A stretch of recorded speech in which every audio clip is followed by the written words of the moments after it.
Ne istiyorsun? Hayır, dışarı çıkmak yok. Ben gidip geleceğim.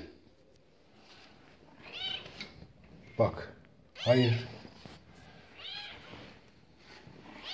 Hayır. Kayboluyorsun dışarıda. Uzaklaşmayacaksın ama. Tamam mı? Söz mü? Tamam, hadi bakayım.